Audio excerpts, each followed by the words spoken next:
Hello friend, स्वागत है आपका अपने यूट्यूब चैनल स्टडी विद 21 में। फ्रेंड, हिंदी व्याकरण की सीरीज चल रही है और आज इसकी क्लास 3 है। और इससे पहले फ्रेंड हमने 2 क्लास कर चुके हैं हिंदी ग्रामर के लिए।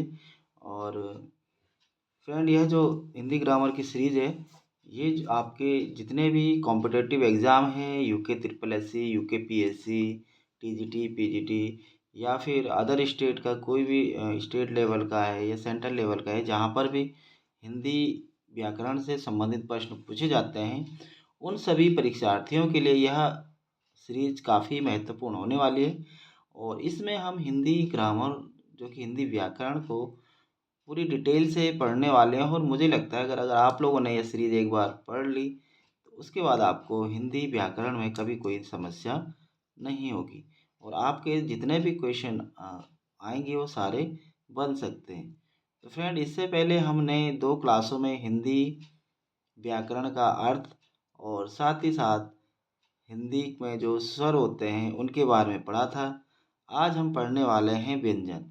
तो चलिए फ्रेंड, वीडियो स्टार्ट करते हैं। तो आज हम व्यंजन के बारे में पढ़ेंगे। व्यंजन किसे कहते हैं, व्यंजन कितने प्रकार के होते हैं, उनके नाम क्या होते हैं, उनके उच्चारण स्थान क्या होते हैं, उनकी उत्पत्ति किस प्रकार हुई है, ये सब हम जानेंगे। और यहाँ से भी काफ़ी क्वेश्चन बनते हैं। तो कुल वर्णमाला में हमने पढ़े थे पहले कि कुल वर्णमाला में 52 वर्ण होते हैं, जिसमें कि 11 स्वर होते हैं। आज हम पढ़ने वाले हैं व्यंजन के बारे में। तो आइए फ्रेंड, व्यंजन शुरू करते हैं। फ्रेंड्स, हम पढ़ने वाले हैं व्यंजन। तो व्यंजन किसे कहते हैं, सबसे पहले हम ये जानेंगे कि व्यंजन किसे कहते हैं। तो जो स्वर होते हैं, उनसे जो स्वरों से पहले आने वाले सभी ध्वनियों को हम क्या कहते हैं, व्यंजन कहते हैं। तो फ्रेंड, व्यंजन किसको कहते हैं, तो व्यंजन जो कि स्वर से पहले आने वाली ध्वनि, स्वर से पहले आने वाली ध्वनि को हम क्या कहते हैं, व्यंजन कहते हैं। स्वर से पहले आने वाली ध्वनि को व्यंजन कहा जाता है। ठीक है। आगे हम जानते हैं कि हिंदी भाषा की ऐसी ध्वनियाँ जिनको उच्चारित करते समय श्वास वायु ग्रसित अवस्था में मुख से बाहर आती है, उन्हें क्या कहते हैं, उन्हें हम व्यंजन ध्वनियाँ कहते हैं। अभी हमने जाना फ्रेंड कि स्वर से पहले आने वाली ध्वनियों को हम व्यंजन ध्वनि कहते हैं, या हिंदी भाषा की ऐसी ध्वनियाँ जिनको उच्चारित करते समय श्वास वायु घर्षित अवस्था में मुख से बाहर आती है, उसे भी हम क्या कहते हैं, व्यंजन कहते हैं। इसकी एक और परिभाषा है, वो भी हम देख लेते हैं।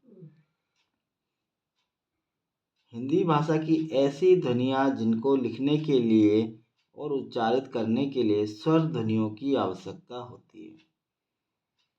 तो ऐसी ध्वनियाँ जिनको लिखने के लिए,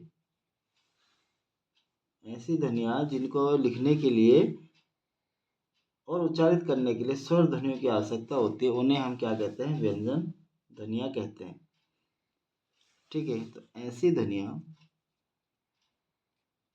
ध्वनियाँ जिनको लिखने के लिए हमें किसकी ज़रूरत पड़ती है या उच्चारित करने के लिए हमें किसकी, ऐसी ध्वनियाँ जिनको लिखने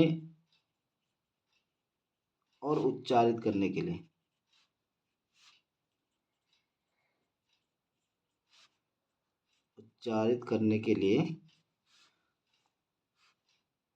स्वर ध्वनियों की आवश्यकता पड़ती है।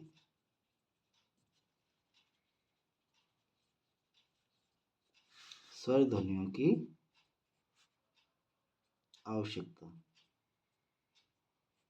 उन्हें क्या कहते हैं, व्यंजन कहते हैं। तो ऐसी ध्वनियाँ जिनको लिखने और उच्चारित करने के लिए स्वर ध्वनियों की आवश्यकता होती है, उसे हम व्यंजन कहते हैं। और व्यंजन के जो प्रकार होते हैं, व्यंजनों की जो संख्या होती है, इनकी संख्या होती है 33। तो व्यंजनों की संख्या कितनी होती है, 33। आगे अगर हम इनका वर्गीकरण देखें तो व्यंजन को हम 2 वर्गों में पढ़ सकते हैं। ठीक है। व्यंजन 2 वर्गों में इसका के माध्यम से हम इसे पढ़ सकते हैं। तो इनके 2 वर्ग हैं। पहला वर्ग है उच्चारण के आधार पर, उच्चारण के आधार पर, और दूसरा है प्रयत्न के आधार पर। तो पहला है उच्चारण के आधार पर और दूसरा है प्रयत्न के आधार पर। तो दो वर्गों में हम इनका अध्ययन करने वाले हैं। आगे सबसे पहले हम देखेंगे फ्रेंड उच्चारण के आधार पर।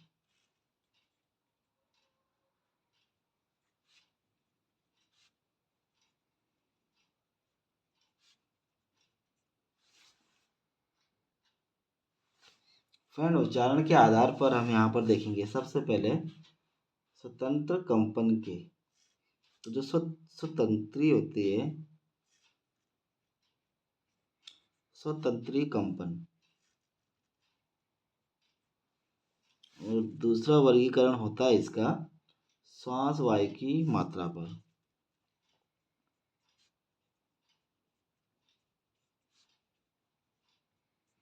उच्चारण के आधार पर जो व्यंजन हैं उनको दो प्रकार में बांटा गया है, स्वतंत्री कंपन और श्वास वायु की मात्रा के आधार पर।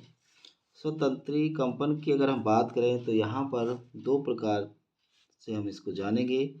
पहला होता है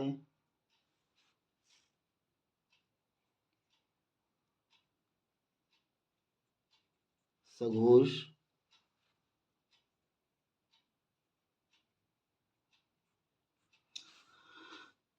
पहला होता है सघोष और दूसरा होता है अघोष। सघोष को घोष भी बोला जाता है, कहीं कहीं पर इसको घोष भी बोला जाता है। ठीक है। इसके साथ ही जो श्वास वायु की मात्रा के आधार पर होता है, ये भी दो प्रकार के होते हैं और इनमें होते हैं अल्प प्राण और महाप्राण। तो व्यंजन उच्चारण के आधार पर हमने देखा स्वतंत्री कंपन दो प्रकार के और श्वास वायु की मात्रा के आधार पर भी दो प्रकार के विभागों में इनको बांटा गया है। स्वतंत्री कंपन में सघोष या घोष व्यंजन और अघोष होता है।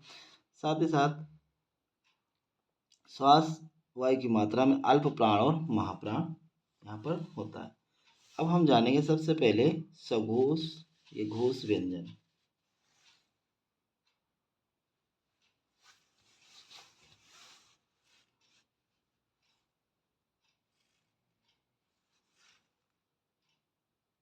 तो यहाँ पर हम सबसे पहले जानेंगे अघोष व्यंजन के बारे में। अघोष व्यंजन जिन ध्वनियों का उच्चारण करते समय स्वर तंत्री में कंपन व गूंज पैदा नहीं होती।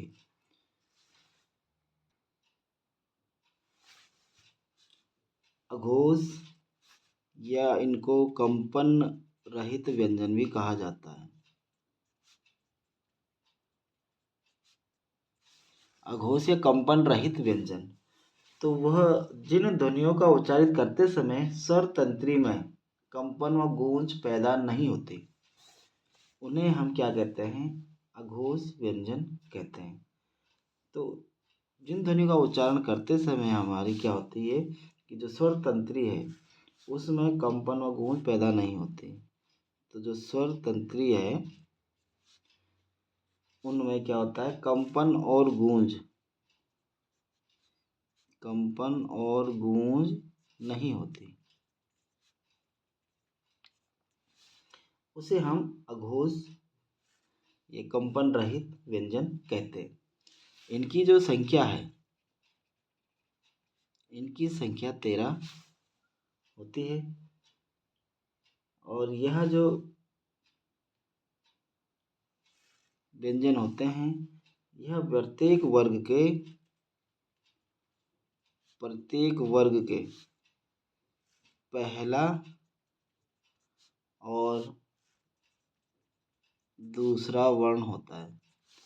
तो जो अघोष व्यंजन होते हैं कंपन रहित व्यंजन होते हैं और ये स्वर तंत्री कंपन में जो गूंज नहीं होती है उसे हम अघोष व्यंजन कहते हैं और इनकी जो संख्या होती है 13 होती है। प्रत्येक वर्ग में पहला और दूसरा वर्ण होता है। ठीक है फिर, तो पहला और दूसरा वर्ण क्या होता है, अघोष व्यंजन इसको कहा जाता है। और दूसरा होता है यहाँ पर सघोष या कंपन सहित व्यंजन।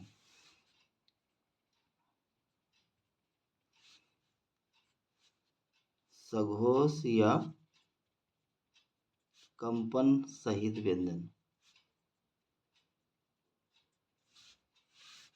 तो जो सघोष या कंपन सहित व्यंजन होता है, इसमें जिन ध्वनियों को उच्चारित करते समय स्वर तंत्र में कंपन और गूंज होती है, कंपन और गूंज होती है, उन्हें हम सघोष या घोष व्यंजन ध्वनियाँ कहा जाता है। ठीक है, तो इनको क्या कहा जाता है?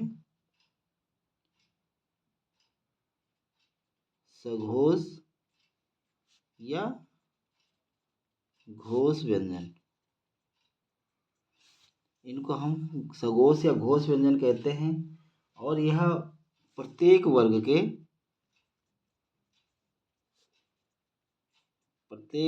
के दूसरा, तीसरा और पांचवा वर्ण होता है। इनकी संख्या की बात करें तो इनकी जो संख्या होती है, इनकी कुल संख्या होती है 31। ठीक है फ्रेंड, तो अब हम इनको जानते हैं और ये कौन कौन से वर्ण होते हैं उसके बारे में यहाँ पर हम जानते हैं। तो फ्रेंड, जो हिंदी वर्णमाला में व्यंजन होते हैं, इसके 5 वर्ग होते हैं। इसमें होता है कावर, चावर, टावर्ग, तावर्ग और पावर्ग। प्रत्येक वर्ग में 5 वर्ण होते हैं। तो का वर्ग में 5 वर्ण होते हैं।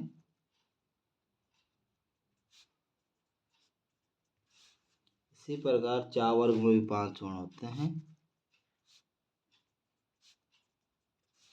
इसी प्रकार टा वर्ग में भी 5 वर्ण होते हैं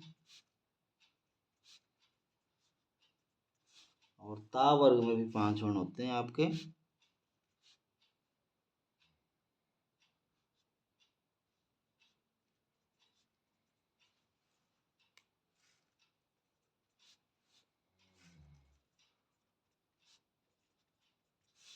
और पा वर्ग में भी 5 वर्ण होते हैं।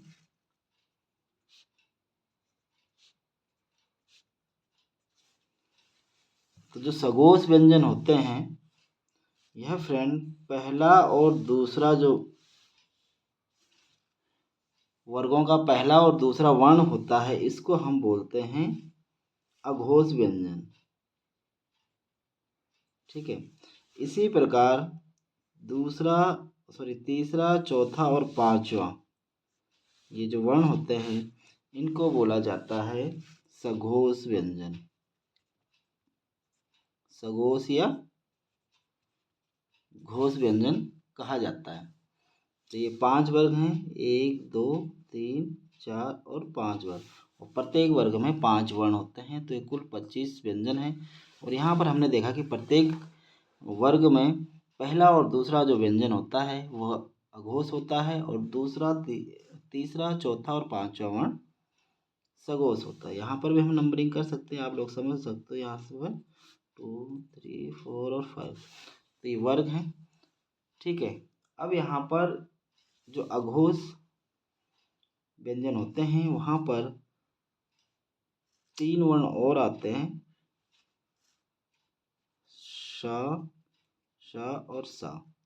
ये तीनों वर्ण भी अघोष होते हैं।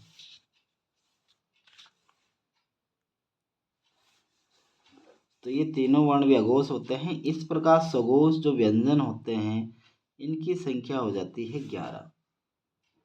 ठीक है फ्रेंड, अब हम बात करते हैं सघोष व्यंजन की। अघोष व्यंजन कितने होंगे? 11। तो यहाँ से भी परीक्षा में क्वेश्चन बनते हैं कि अघोष व्यंजन कौन से और सघोष व्यंजन कौन से। इसी प्रकार यहाँ पर अगर हम देखते हैं तो 15 व्यंजन ये हो गए। ठीक है, साथ ही इसमें फ्रेंड जो अंतस्थ व्यंजन होते हैं, य, र, ल और व, और साथ ही साथ इसमें हा, और इसके साथ ही सभी जो स्वर होते हैं, सभी जो स्वर होते हैं जिनकी संख्या 11 होती है, ये भी क्या होते हैं? सघोष या घोष व्यंजन कहलाते हैं। तो ये भी सगोश में आते हैं। इस प्रकार जो सगोश वर्ण हैं इनकी संख्या हो जाती है 33। तो इस प्रकार हमने देखा फ्रेंड कि सगोश और अघोष व्यंजन के बारे में। और अघोष व्यंजन प्रत्येक वर्ग का पहला और दूसरा वर्ण होता है। सगोश तीसरा, चौथा और पांचवा होता है। साथ ही साथ सगोश में 3 व्यंजन और आते हैं, श, श, श। और सगोश में या, र, ल, व, ह और सभी स्वर आते हैं। इस प्रकार कुल इनकी संख्या हो जाती है 33, यानी कि 15 ही हो गई, 11 ही हो गए और 5 ही हो गए। ये सब जोड़ दे तो हम कितना हो जाएगा, यहाँ पर 33 व्यंजन हो जाएंगे। ठीक है फ्रेंड, तो ये हमने पढ़ा आज हिंदी व्यंजन के बारे में, वर्णमाला के बारे में। और यहाँ पर आज हमने पढ़ा है सगोश और अघोष व्यंजनों को। तो आपको अगर समझ में आया होगा तो कमेंट बॉक्स में ज़रूर लिखना कि आपको वीडियो कैसी लगी। और इसी तरह अपडेट पाने के लिए चैनल को सब्सक्राइब करें, साथ ही साथ बेल आइकन प्रेस कर लें ताकि मैं जो वीडियो बनाऊँ उसकी नोटिफिकेशन आप तक पहुंच सके।